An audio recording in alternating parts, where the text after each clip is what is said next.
And now, Mike's thoughts. My man Baker Mayfield and Tom Brady are going at it. Baker Mayfield and Tom Brady are going head-to-head. A little bit of brotherly love, as some people might to say. But Baker Mayfield says that his comments about Tom Brady were, quote, taken out of context. They were taken out of context. If you guys don't know what I'm talking about, Baker Mayfield was on a podcast talking about his time when he came to Tampa Bay. The reason why the coaching staff, the ownership, etc., come out and reached out to Baker Mayfield. And they basically said that this is Baker Mayfield's words, basically said that Tom Brady held a tight ship. Everybody was uptight and they wanted me to come up there and loosen things up, have some fun. Now, when Baker Mayfield said that, Tom Brady kind of was hush-hush. But then he was announcing at the game that the Tampa Bay Buccaneers game over the weekend. Over live TV, Tom Brady said, well, having fun when you play football is winning Super Bowls. And I know all about having fun. If I wanted to have fun while playing football, I would take my kids to Disney World, end quote. Baker Mayfield ended up saying that the quote was, like his comments were taken out of context. Baker Mayfield, stand on what you believe in, man. Everybody knows that Tom Brady ran this tight ship. Everybody know that Tom Brady was like, it was my way or the highway. We're going to loosen things up. We're going to tighten things up, and we are straight edge people over here. If you believe that the Tampa Bay Buccaneers were all uptight when you came in, let us know it, man. Do not back off those comments. I hate when people back off comments. When they're challenged one way or the other, oh, it was taken out of context. Oh, my bad. No, stand on 2 feet, 10 toes down, chest up, said, yeah, I said that. You ran a tight ship. It is what it is. It's not a diss. It's just not Baker's Mayfield way of leading it. That's basically what I'm saying. Baker Mayfield, do not back down from Tom Brady. Do not back down from anything. It was not taken out of context at all. It wasn't. It's fine. Stand on it, man. Stand on it. Cue that intro. Are you ready for the best damn NFL show on the planet? Man Hour Nation, rise up. Yeah, hey, let's go. Hitting that gridiron, we going hard, we running the plays. You know the vibe, only the strong survive. Gotta keep your head in the game. Talking NFL, uncut, straight raw. Steady bringing that sauce. We about to take off. Get it hype, this man, our sport talk. Yeah, from the quarterback to the lineman. Everybody bringing heat. You don't really wanna try them. Hey, who gon' win? It's a battle of the giants. This show is the flyest. Nobody can deny it. This is Man Hour. Sport talk. Man Hour. Sport talk. What team you reppin'? We keep it interesting. Who caught another down? Who got that interception? This is Man Hour. Sport talk. Man Hour. Sport talk. What team you reppin'? We keep it interesting. Who caught another down? Who got that interception? Let's go. What is up, Man Hour Nation? Michael Buckhouse with the Man Hour Show, the manhourradio.com. Check out the merchandise page. Check out the blog section. But most importantly, in the link below, there's a link to the Discord. Tonight, we will be streaming both Monday night games over there on our Discord. Well, we got the Seattle Seahawks taking on the Detroit Lions, and then we got the Tennessee Titans taking on the Miami Dolphins. So if you would like to watch those games and you do not get said channel, ESPN, ABC, check out our Discord, bada bing, bada boom. It will be there live, raw, and uncut, because that's where magic happens, is over on the Discord. But guys, happy Monday, happy week 4 of the NFL season, wrapping up tonight. We got a great fact or crap show lineup for you guys. We're going to talk about the Minnesota Vikings. Are they the real deal or are they not? The Denver Broncos, are they truly threats in the AFC? We got the Baltimore Ravens. Are they the best team in the NFL? And Rashid Rice. We're going to talk about his future and the Kansas City Chiefs. Before we get too carried away, we got to welcome some people into the chat. We got to welcome the man, the myth, the legend, a member of the Pigskin Pundits, Mr. John Pebbles in the chat. Says, what up, though? What up, though? What up, though? What up, though? Hope having a grand old day, John. Being safe up there in the Big D. I know it nothing but a Diddy party up there. We know. We also got James Frank in the chat as well. James Frank, I'm sorry for your guys. Guys, let's give a moment of silence for James here. They went to Vegas. They went to Vegas. There was a phantom holding call on the Cleveland Browns center. There was a holding call that negated the game-winning touchdown, and they ultimately ended up losing the call. So let's give a moment of silence for the Cleveland Browns and the refs giving their Las Vegas Raiders the win on Sunday. James, trust me, man. I know how you feel. Hope you're having a grand old day. John also says, your boys squeak out another one. Me and the Kansas City Chiefs. No, we just like playing with a little bit of. We like playing from behind. Give us a little bit of challenge there. Patrick Mahomes is officially 12-0 now when being down by 12 points. 12 points. We got Laura in the chat as well. She says, good afternoon. SKOL Nation rides up. SKOL Nation's on cloud 9 tonight, or this week, 4-0. Going over to London this weekend to take on the mighty NFL Jets. So good afternoon to you, Laura, as well. Good Lord as well. John says that's Tom's style, as in Tom Brady's. He wants to be tight-nosed. He wants to be grounded and down, right? No fun over here, says Tom Brady. That's just the way it is. James Chamberlain's in the chat as well today. He says, now I'm now 2-0 on my predictions that Baker Mayfield will sweep the NFC East. It would not shock me. The way the Tampa Bay Buccaneers are playing right now and how the rest of the East is playing, minus the Commanders, it's a very, very, very good possibility. Very good possibility. Madison is in the chat as well. She says, Josh Allen looked like a poo-poo burger. Josh Allen did have a not MVP level of play. I believe my man Mark D said it best on the Saturday pregame show was a set VP is Josh Allen. Well, the set VP did not live up to hype on Sunday Night Football, unfortunately, and they definitely got slacked 100%. James Frank is in the chat, and he says he's still sick from the Browns game. Prayers for James. Prayers for James. James says, I'm dying, bro. I'm dying. Listen, James, my shoulder's right here. You can cry on it. You can cry on it. And John is a Raiders fan. He says LMFAO. LMFAO is a great band, by the way. If you haven't checked out LMFAO, great party rock music. Michael Burley's in the chat today as well. He says, no silence for the Browns. Commanders are ready for them. Michael Burley, man, you better be pumping that chest, man. Where did the Commanders come from, guys? Legit. Michael, you were on our show back in June or July, and we're all like, Commanders about, 6-7 wins tops, right? Hell, now we're talking like NFC Championship. We're talking playoff berth. We're talking a playoff win. Man, the Commanders have proven something, guys. The Commanders are the real deal right now. And John says the Commanders have officially impressed me as well. I mean, yeah, the Commanders are playing some good football. Commanders are playing some good football. Let's not get it twisted. Cheese Young is in the chat. Says, go Royals. Yes, sir, baby. Royals are in playoff bound officially. Playoff game tomorrow, October 1st, the play-in game. The last 12, 15 games were a little bit rough, but hey, Royals are in the playoffs, and that's all that matters. Just getting in there. James says, John Peoples-Daniels definitely looks like the real deal. So let's talk a little bit about Jaden Daniels. I coach with a guy that is a huge Washington Commanders fan. He's actually from North Dakota, but grew up in the D.C., Virginia area there. And he told me back in June or July, he's like, look, Jaden Daniels is going to be Rookie of the Year. Not Caleb Williams, not Bo Nix, not whoever else J.J. McCarthy was there at the time, not Harrison Jr. He said Jaden Daniels. To this day, every day Jeter lets me know, like, hey, Jaden Daniels is going to win Rookie of the Year. Rookie of the Year, Jaden Daniels. I was like, slow it down, baby. I said, slow it down, baby. I was like, Neighbors is balling. Harrison Jr. is kind of calming around. Bo Nix is starting to calm around. But watching Jaden Daniels, it's hard the last 3 weeks.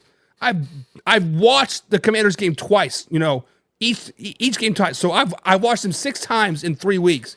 And Jaden Daniels is the real deal. Jaden Daniels is 100% the front runner for the rookie of the year. Hell, Jaden Daniels might win MVP. Jaden Daniels is looking like a damn good pick right now, and the Chicago Bears are probably kicking their ass right now. Kicking their ass. Michael Burlew says the offensive line's working, the kicker's making the kicks, and they just need an average defense, and that's what they got is an average defense. That's the weakest part of the Washington Commanders right now is that defense 100%. 100%. My next guest with Con says, hey, man, what's your channel all about? This is live, raw, uncut NFL talk. We are live every Monday through Friday, 2:30 East Coast time, right here on YouTube. It looks like you're watching on YouTube Shorts, so you can come over to the live stream and watch the full stream. If you click on the profile link, it'll take you to the full stream. We got full screen. We got graphics. We got all that stuff, yada, yada, yada. And Laura says, do not sleep on the Commanders. Listen, I don't think anybody's sleeping on the Commanders right now, Laura, to be honest. I don't think nobody is sleeping on the Commanders right now.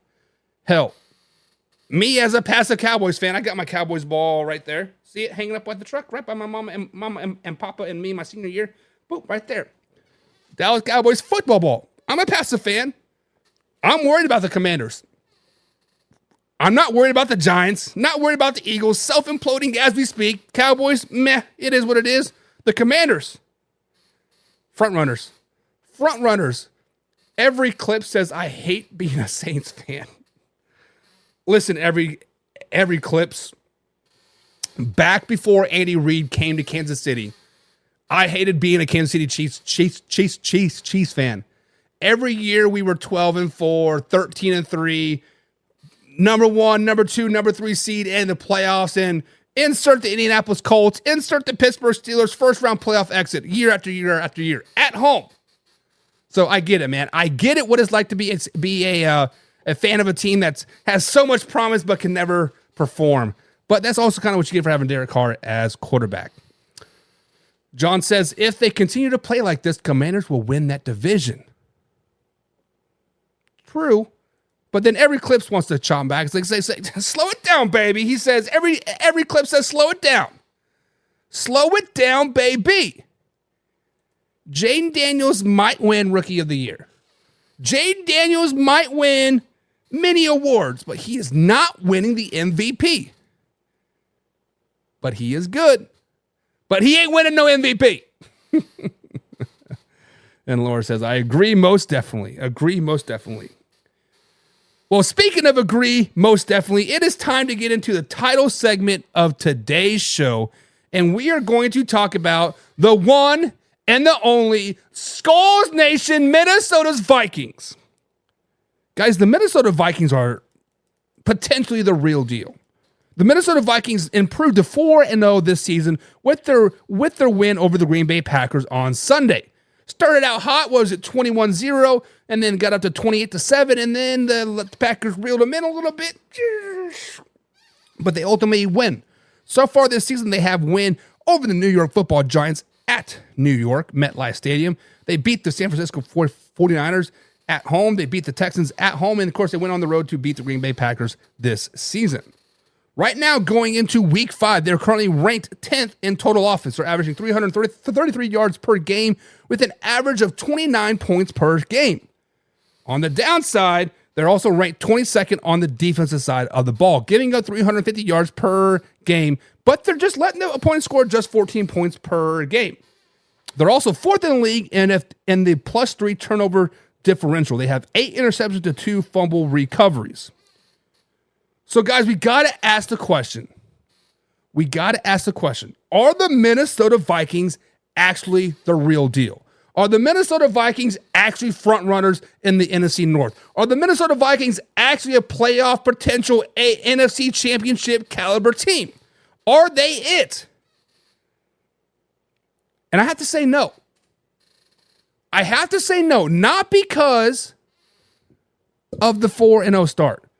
Because I think they're playing really, really good football right now. They've beaten a good 49ers team. They beat a damn good Houston Texans team. They beat an even better Green Bay Packers team. This week they travel to London and they play the Jets. And then they have a bye week, and then they play the Detroit Lions at home, and then they play LA Rams on the road, Colts, Jaguars, Titans, and Bears. Guys, it is a real opportunity that the Minnesota Vikings could be 11-0 going into the Week 12 bye week. It is a real possibility. It is. But people are waiting for the other shoe to drop in Minnesota. Many Minnesota fans that I know is waiting for that other shoe to drop. Every time Minnesota has some type of success, something happens in return. Addison gets hurt. Jefferson gets hurt, right? Dante Culpepper blows his knee apart. Adrian Peterson beats his kids, right? There's always pros and cons. Every good comes with the bad in Minnesota. It seems like. So are the Vikings the real deal? I have to say no. I have to say no because of history, right? We always talk about how the Jets jet. How can the Jets stop from being the Jets? And we basically said they can't. It's an organizational thing. It starts from the top. And the Minnesota Vikings are always going to Viking at some point during the season. They're going to shoot themselves in the foot at some point in the season. The last team to start 11-0, Philadelphia Eagles, right? Actually, they were 10-1. They had an epic second half collapse. Yes, they still made the playoffs, but they got their ass whooped by the Tampa Bay Buccaneers in the playoffs. Are they the real deal? I can't say that yet. Even if they go 5-0, 6-0, 11-0, I'm still not going to be sold on the Minnesota Vikings. So guys, in the comments below, are you sold on the Minnesota Vikings? Are they the real deal? Do you think they're NFC North champion bound? Are they playoff bound? Can they get a playoff win? Let me know in the comments below. So let's go ahead and jump into the chat here. And Laura's giving us a SKOL with the purple hearts. I love it. I love it. I love it. She is a huge Vikings fan living in Oklahoma City. How that happens, who knows? There's only three things in Oklahoma: Steers, Queers, and Vikings fans, right? I'm kidding. James Frank says the Vikings, the real deal. They are the real deal. They'll be battling the Lions for the top spot in the NFC North. So James is basically saying this week they got the Jets in London. They got the bye week, and then they got the Detroit Lions at home. So, James, if I'm reading your comment right, week 7 game versus the Detroit Lions could matter the division. I mean, it's a very real possibility, but I personally think that the Detroit Lions are a little bit overrated. A little bit overhyped. But James says the Vikings are the real deal. Michael Burlew says, can be comeback player of the year when you never had a good year before, asking for a friend named Sam Darnold. So, Michael, Mark D and I sat on Saturday's pregame show, and we kind of talked about comeback player of the year. Apparently, Sam Darnold is not eligible for comeback player of the year. I have yet to look up what the new qualifications for comeback player of the year are, but I feel like you have to have a season-ending injury and then come back from that injury. So as of right now, as I know, Sam Darnold is not qualified for that award. Yes, he was backup for 4 or 5 years and finally burst onto the scene, but now he's not qualified for it. James says they are the real deal. They've taken out 3 big teams, but beware of Darnold. You can't start he can start Darnolding at any time. So like when the Jets, Sam Darnold is going to Sam Darnold, says James. So he is not sold on the Minnesota Vikings. He is saying they're not the real deal. Laura says for the NFC North, they are the real deal, but everything else, no. So Laura, being the most realistic Vikings fan that I know right now, is saying, hey, the Vikings are going to win the NFC North. They're going to win the North. Packers, get out of here. Lions, overrated. Chicago Bears, the Bears have a shot. But playoff win? Slow it down, baby. Mark D, speaking of Mark D is in the chat.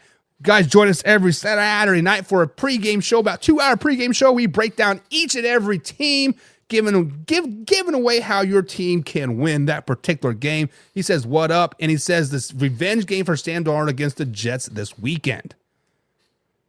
Is it really a revenge game? I mean, it should be a thank you for letting me walk game. Thank you for trading me for the Carolina Panthers game, because if the Jets just would have let him rot, kept him in there for another year or 2 or 3, the Vikings, the Sam Darnold would not be here. Let's just be honest. He would be on his couch eating potato chips, making a baby. Let's just say that. John says, when do they play Washington? I do not have the schedule pulled up. Let me pull that up for you, John. Let me pull that up for you. I don't know if they even play Washington, to be honest, because I don't know if they do. But you're probably right. They probably do play. No, the Vikings do not play the Washington Commanders. So that is out the window there, Johnny boy. The Commanders do not play the Vikings. Laura says, it's coming when we start good. Something goes wrong, and when it goes wrong big time. That is kind of what I'm talking about. I am waiting for the other shoe to drop for the Minnesota Vikings. I am waiting for that other shoe to drop. Now, I gotta want to wish any ill will. I think the Vikings are a great story. I like what they're doing. I enjoy everything what the Vikings are doing right now. Beating the 49ers. Oh my God, I loved it so much. Beating the Houston Texans. Oh, my heart was so full of joy. And then beating the Green Bay Packers. Suck it, Packers fans. Don't worry about the cheesehead. My wife's a cheesehead. Get that out of here. But suck it. God, it's at some point it's all going to fall apart. Mark says, don't forget the Chargers Charger as well. True. John Parham is in the chat. He says Jaden Daniels or Marvin Harrison Jr. will be Rookie of the Year. I don't think Harrison Jr. will become Rookie of the of the Year just because he's not going to do that great, to be honest. But then John also says Minnesota will definitely make the playoffs. If you win the North, you're going to win the playoffs. That is just the way it is. John has to go back to work. Raider Nation for life. Have a good day at work, John. We'll catch you tomorrow, big guy. Be safe out there. John says, I'd say so, but you got a point.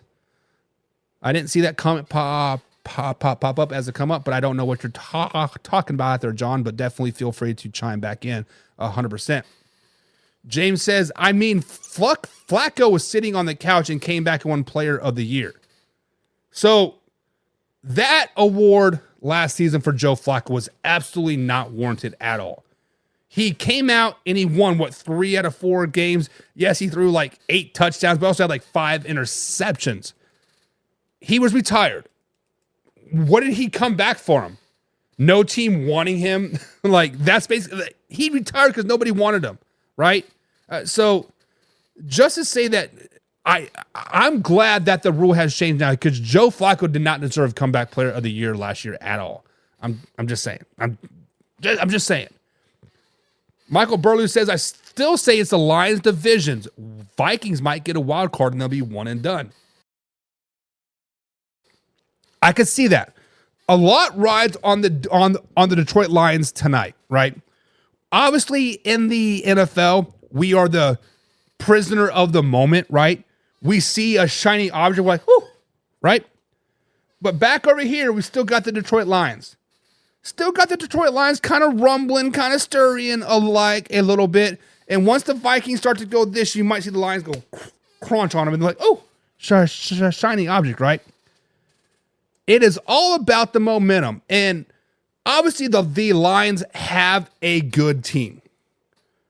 I'm not saying that they're a bad team, but I'm saying they've had one winning season in the last 6, whatever it's been. The Lions don't have that winning pedigree, and Dan Campbell, the habitual risk it or no biscuit type of person himself, is the Riskets performed for them well last season.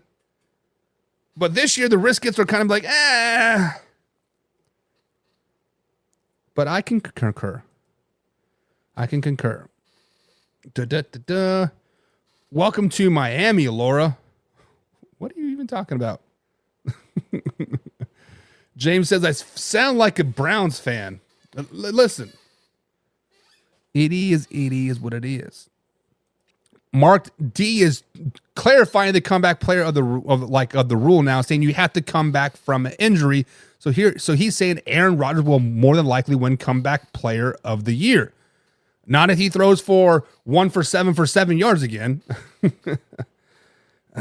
James Frank says Lions on primetime are crazy good. They are. They're on primetime tonight. We'll see how good they actually are. Laura says I'm just waiting for all the healthy on the field and see what happens.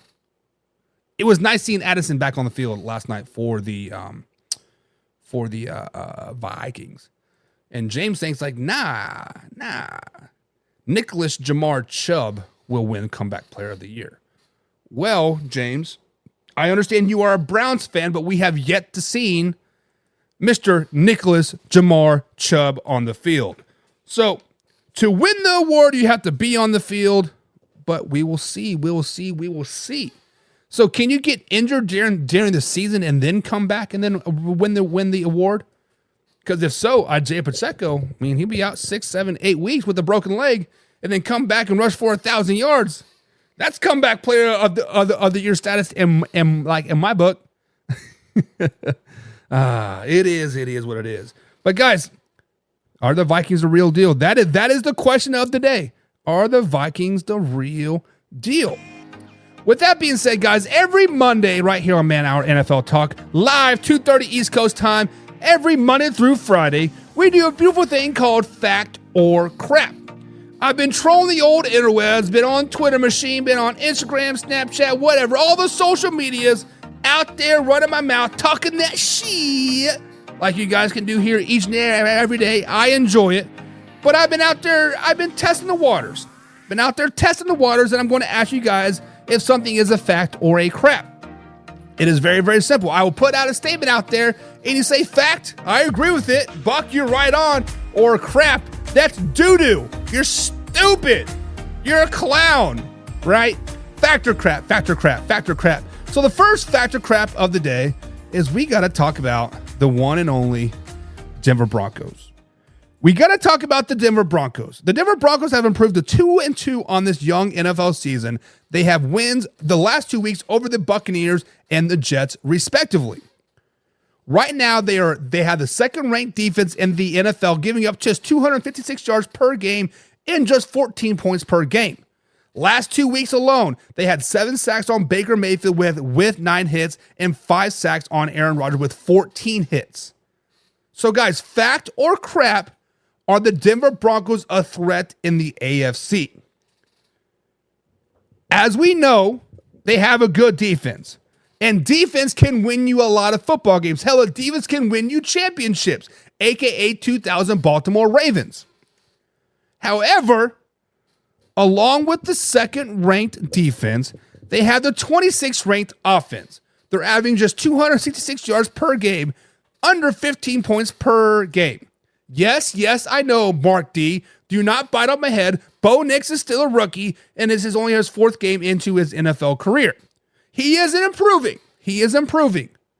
First week, he had 138 yards passing versus the Seattle Seahawks. Oh, by the way, the Seattle Seahawks have the first-ranked defense in the NFL right now. Week number 2, he had 246 yards passing versus the Pittsburgh Steelers. Oh, by the way, they have the 4th-ranked defense in the NFL. Game number 3, 216 yards passing versus the Tampa Bay Buccaneers versus the 18th-ranked defense. And last night, he just had 60 yards passing versus the Jets, which is a 3rd-ranked defense. So he's had a slaughter of games this season versus top-ranked defense. The true telltale sign of the Denver Broncos is going to be the next 3 games. Yes, I understand that they beat the Tampa Bay Buccaneers. Buccaneers played bad. Let's just be flat out honest. They played bad that game. Every game a NFL team forgets to show up, right? It was the Denver Broncos versus the Miami Dolphins last season when they got like 80 points scored on them, right? Every time a team forgets to show up, the next 3 games will be very, very telling for them because they play the Raiders, the Chargers, and Saints on a Thursday night football game. For 2 very tough divisional games, and the Saints are a team that shown very good spurts of life. So, guys, fact or crap, are the Denver Broncos a threat in the AFC? I have to say crap. I have to say crap. Not because of the defense isn't good, not because Bo Nix is going to improve, because I don't trust Sean Payton. I think the weak link of the Denver Broncos right now is Sean Payton. Let's look at the game versus New York Football Jets yesterday. It was second and five, and they're at the 30. The Jets had 1 timeout left, and they're trying to milk the clock. Sean Payton calls a rollout dump pass to a receiver. Luckily, Bo Nix made a hell of a hell of a pass, and then the receiver made a hell of a catch to just drop down. Right? The very next play, 3rd and 5. All you need to do is get a first down or just run the clock down a little bit. What does he do? He runs another rollout to the same side where he just got pressure from, and Bo Nix gets sacked. The reason why the Broncos will not be a threat in the AFC in general, not only the West, but the AFC in general, is because of Sean Payton. Sean Payton he hasn't shown shit to me in the last 2 seasons. He's a below average coach, in my opinion. So, guys, fact or crap, do you guys think that the Broncos are a legitimate threat in the AFC? Jim Powell starts off the chat and says, crap. Crap, the Broncos are not a threat. Jim Powell is the CEO of the Pigskin Pundit, so guys, be like John and hit the subscribe button. Hit the subscribe button. And Jim says, I don't care what the scenario is. It is crap, crap, crap. James Frank says they are most definitely aren't a threat. This is so crap.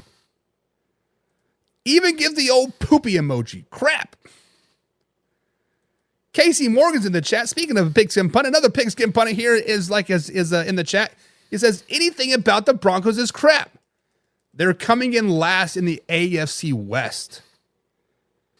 Wow. And then Mark D says, fact. Remember, I said they win 9 games.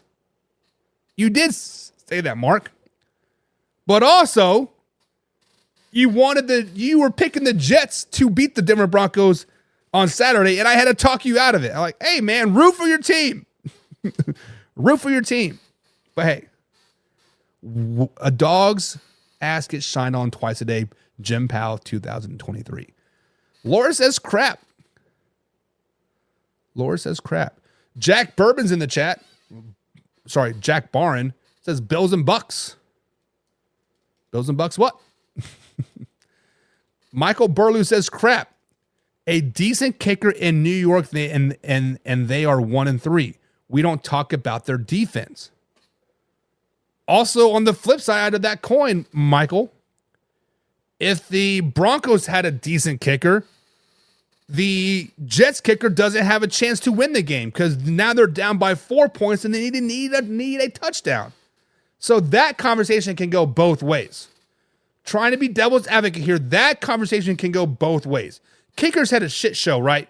The Jets kicker missed 2 50-plus yarders, and the Broncos kicker missed a 45-yarder, right? It is what it is. Jim says Bo Nix's dad looks in the mirror and sees Justin Herbert's dad.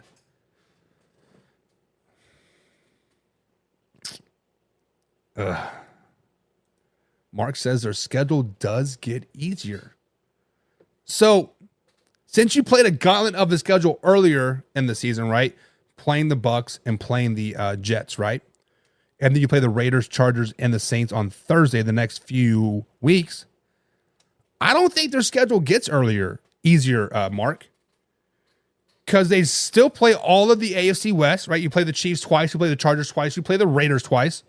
All going to be very competitive games, all going to be good games. They still got to play the Saints. They still got to play a decent Colts team. They still got to play the Bengals. Bengals always start slow and they get hot toward the end of the season. You play them like week 16, I think it is. And the Browns are still going to get Nick Chubb back, and they're going to figure out their defense. Plus the Falcons. I don't think their schedule gets any easier, Mark, to be honest.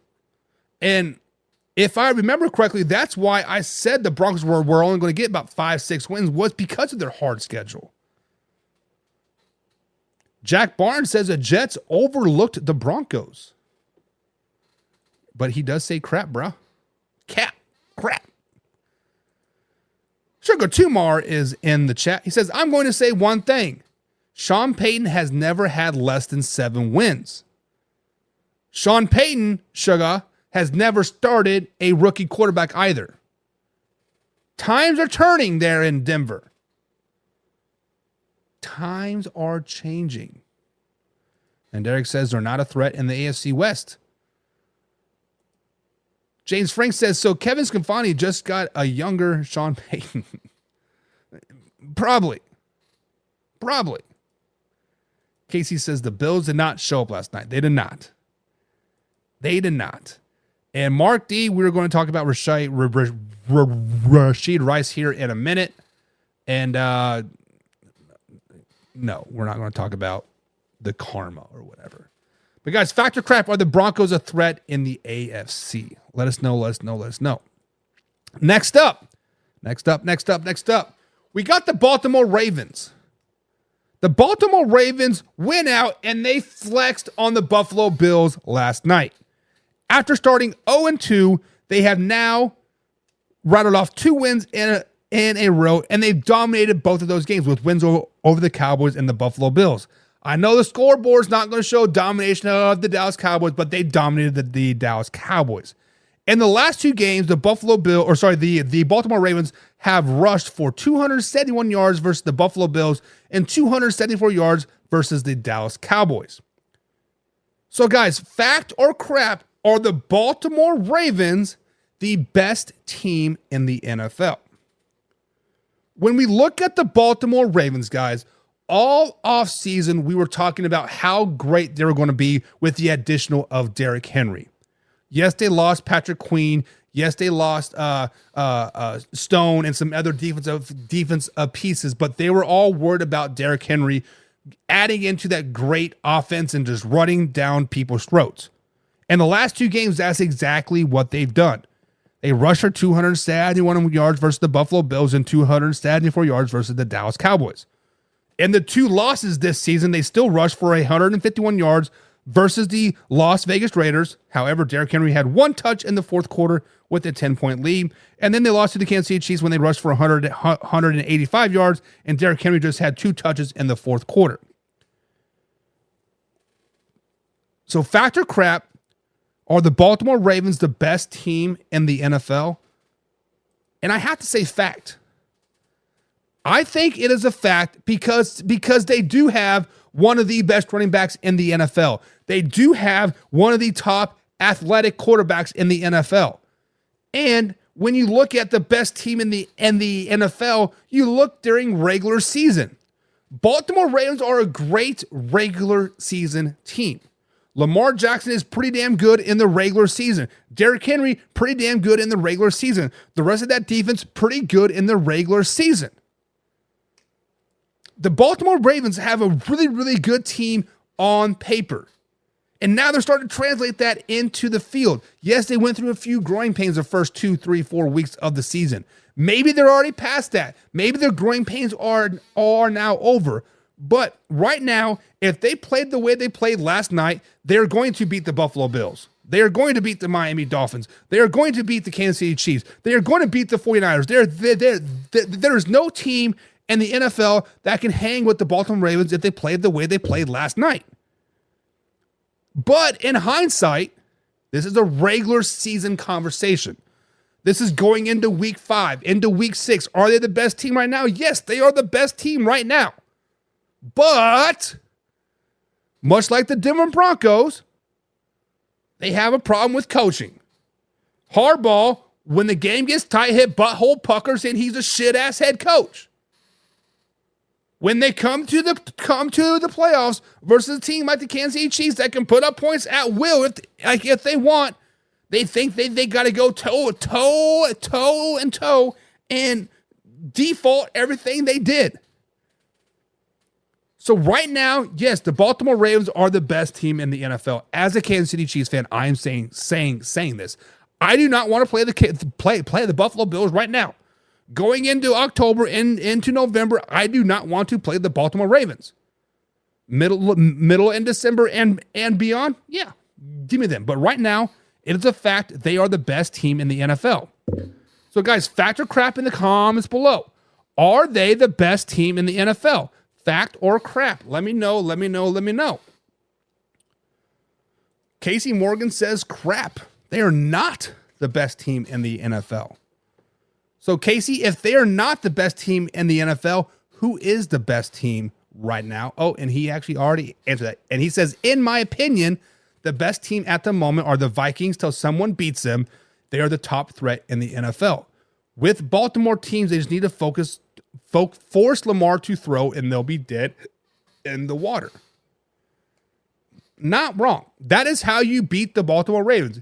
Get them from running the ball, make them into a passing team. Bada bing, bada boom. They usually shit the bed. Look what happened in the playoffs for the Kansas City Chiefs. And Laura says, LOL, yes. I put one up at halftime yesterday during the Vikings and Packers game. Oh, a missing person alert. But Laura says, crap. The Ravens are not the best team in the NFL. And James says, nah, no way, Jose. They are not the best. They are up there, though, but they are not the best. Wow. I was honestly expecting you guys all to say fact after last night. Derek's in the chat as well, and he says his brother sent him a note, run Henry up the middle. Yeah, listen, two Harbaughs don't make a right, Derek, so I doubt he did that. And James says Lamar threw some dots during that Bills game. Yeah, he did. He had, 5 or 6 great throws. But 5 or 6 great throws during a playoff game is not going to win that playoff game. I'm just saying. Guys, fact or crap, are the Baltimore Ravens the best team in the NFL? Speaking of the best team of the NFL, the Kansas City Chiefs played a game last night. They moved to 4-0 with the win over the Los Angeles Chargers. But during that battle in the first quarter, Rashee Rice gets tackled by Patrick Mahomes, and many reports have said he has torn his ACL. I have not heard anything about the MRI results yet. It was supposed to happen this afternoon. I have not heard anything. So if you guys have heard something, let me know. But everything points to a torn ACL. So guys, fact or crap, do the Kansas City Chiefs need to go out and get a receiver to replace Rashee Rice this season? So far, guys, Rashee Rice has had a pretty spectacular 2024 campaign. In 3 games plus, he had 24 catches over 288 yards with 2 touchdowns. Back in 2023, he had 938 yards on 7 touchdowns with 79 catches. Rashee Rice is quickly becoming one of the top receivers in the NFL and hands down the Kansas City Chiefs' number 1 threat right now. So fact or crap, do the Kansas City Chiefs need to go out and get a wide receiver? I think it is crap. I think the Kansas City Chiefs are just fine. Why are they just fine? The Chiefs have a receiver on the roster that is still on IR that is arguably a top 10 receiver in the NFL, and Hollywood Brown. Hollywood Brown has yet to set foot on the Kansas City Chiefs field for them yet this season. They still have Hollywood Brown. They still have Sky Moore. If he can learn how to catch the ball, they still have Sky Moore. On the flip side of that, the Kansas City Chiefs have been known out to go get a receiver midseason. They have known to go out and get a receiver. Tooney from 2 years ago, McCall Hardman last season. So they have gone out and done this before. But I think it's crap. I do not think the Kansas City Chiefs need to go out and get a receiver. Look at 2023 campaign.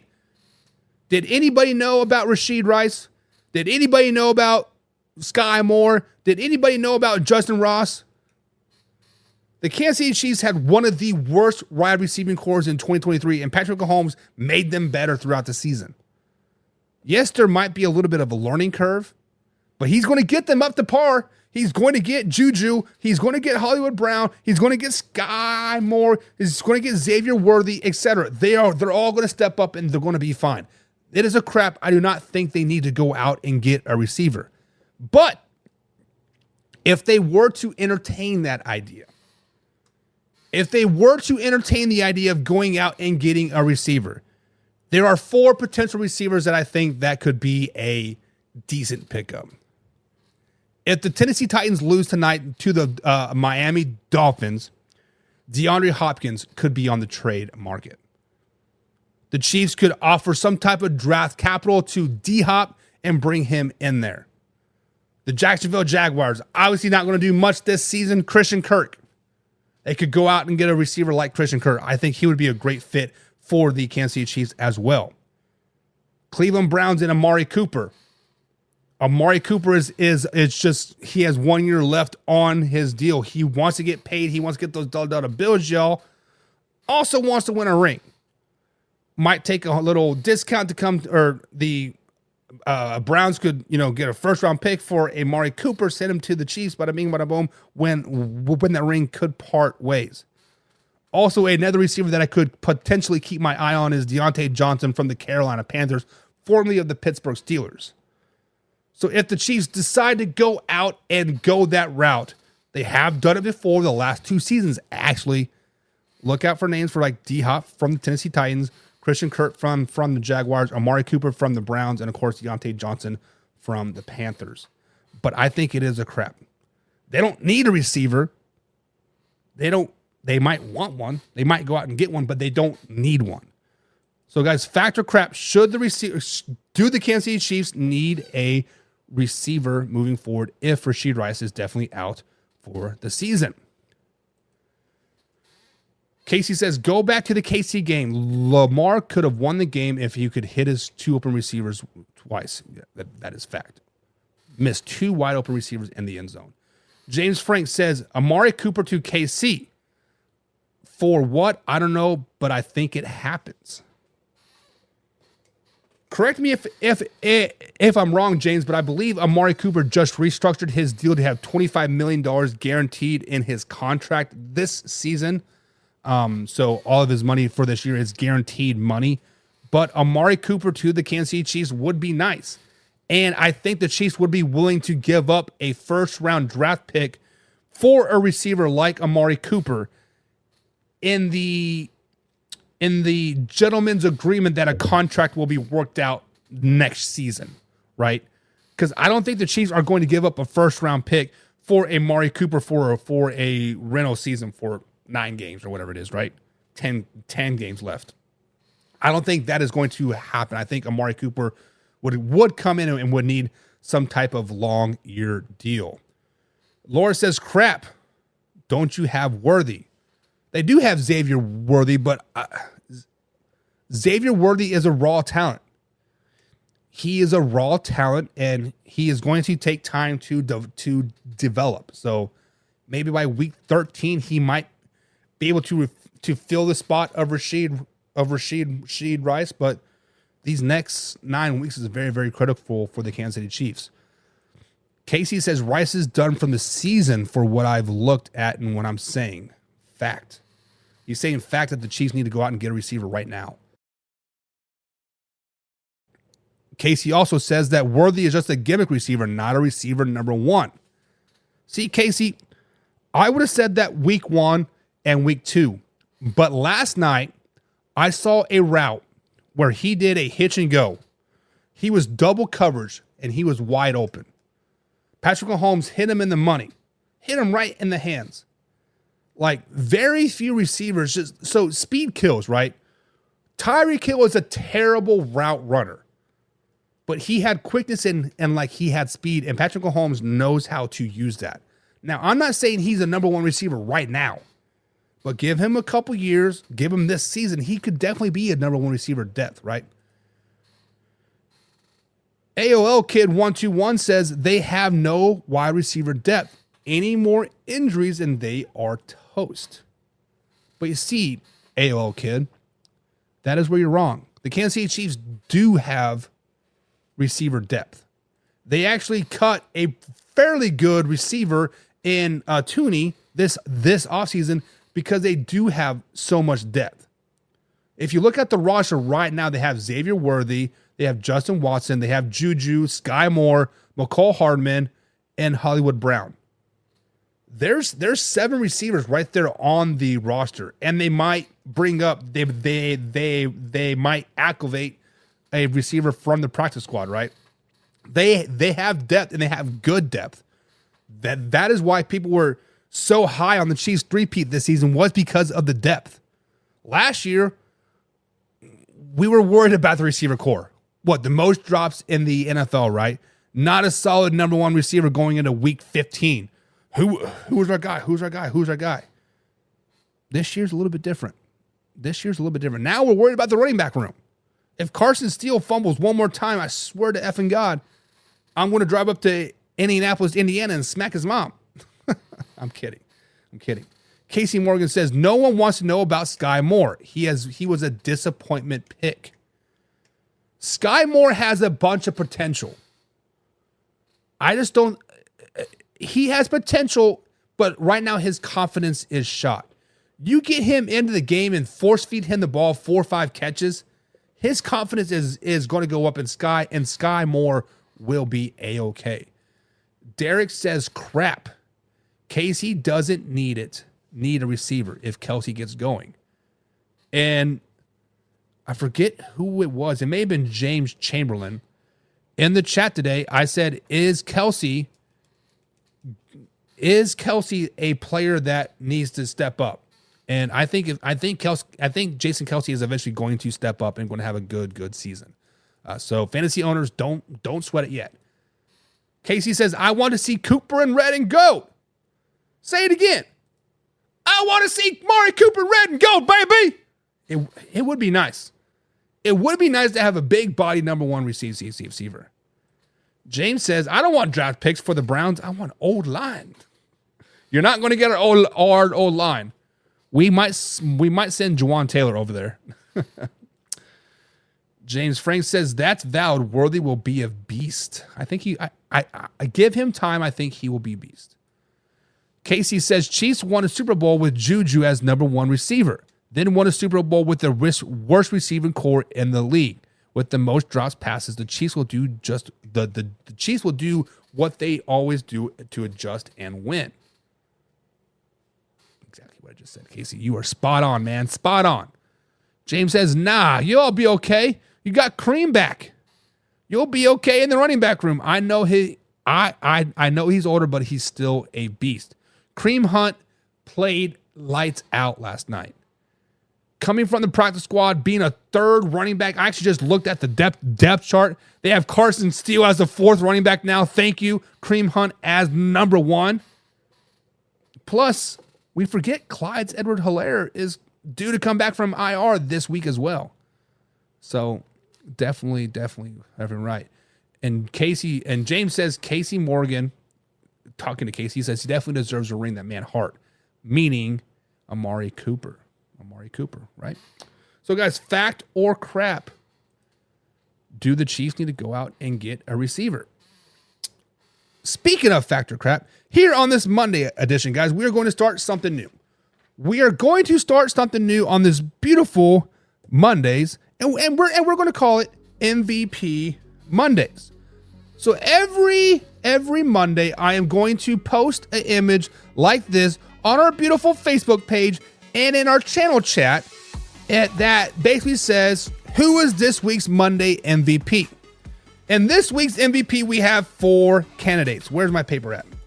We have 4 candidates. So looking at the emojis below, like we got the wow face from Nico Collins, laughy emoji for Jordan Addison, angry face for Joe Flacco, and the heart emoji for Derrick Henry. So guys, in the emoji tab of your Facebook page, or if you're listening to us on YouTube, give us an emoji. Who is this week's Monday's MVP? So Derrick Henry, the heart emoji. Derrick Henry rushed for 199 yards rushing last night, had 1 rushing touchdown, should have been 2, but he fumbled it in the end zone, and had 1 receiving touchdown as well. Next up is Joe Flacco. Joe Flacco came in relief for the Indianapolis Colts on Sunday versus the Pittsburgh Steelers, throwing for 16 for 26 for 168 yards for 2 touchdowns, leading the Colts into a very fashionable victory over the Pittsburgh Steelers. Next up, we have the wow emoji. That is Nico Collins. Nico Collins come out and had 12 catches for 151 yards with 1 touchdown versus for the Houston Texans on Sunday versus the Jacksonville Jaguars. The Texans did win over the Jaguars 24-20. And number 4 is the laughy emoji, and that is Jordan Addison. Jordan Addison come back from his week 1 injury versus from the New York Football Giants, racking up 3 catches, 72 yards with 1 tutty. So guys, who is this week's Monday MVP? Is it Derrick Henry, Joe Flacco, Jordan Addison, or Nico Collins? Let us know in the comments below. You can also go over to the Facebook page and vote as well. But right now on our Facebook channel, Derrick Henry is leading the way. Derrick Henry is definitely leading the way. But guys, that is going to be it for today. See you tomorrow, same time, same place. Until then, we out.